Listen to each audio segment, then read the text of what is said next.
When the head of the deceased was found at the Tuas incineration plant, I actually could tell the police officers that I was quite sure that this was the head of Li Hongmei because she had an abnormal tooth.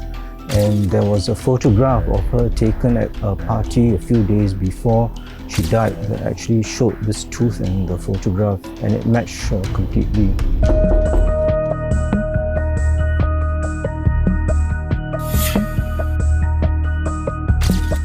I wanted to do forensic pathology when I was already in fourth year medical school.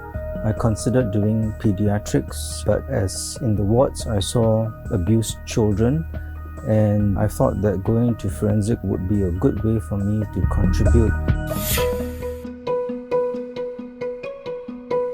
Prof Chow was the one who took me as a trainee into the department. As a mentor, I grew to regard him as a father figure.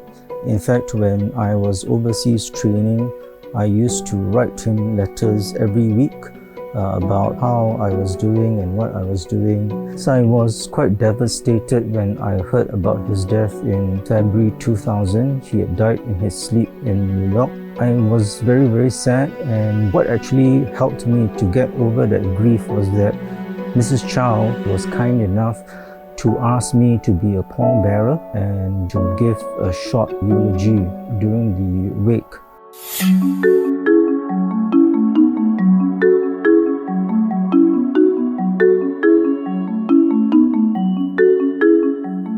I performed an autopsy a few days after Prof Chow's son passed away of an elderly lady who had high fever, and it turned out to be a case of SARS. The following day, I actually came down with high fever and had to be quarantined at Tan Tock Seng Hospital for a few days. I was scared initially whether or not I would survive SARS. At that time, the survival rate of SARS was not known, but I think I was very fortunate to have survived it.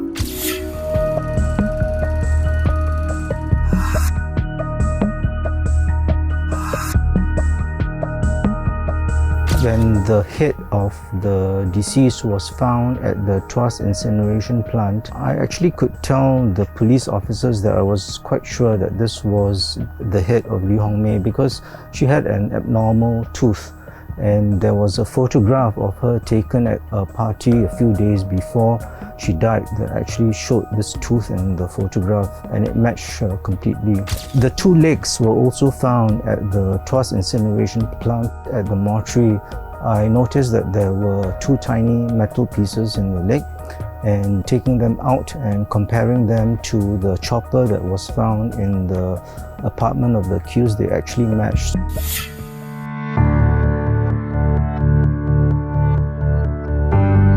Up to now, I've done almost 9,000 autopsies.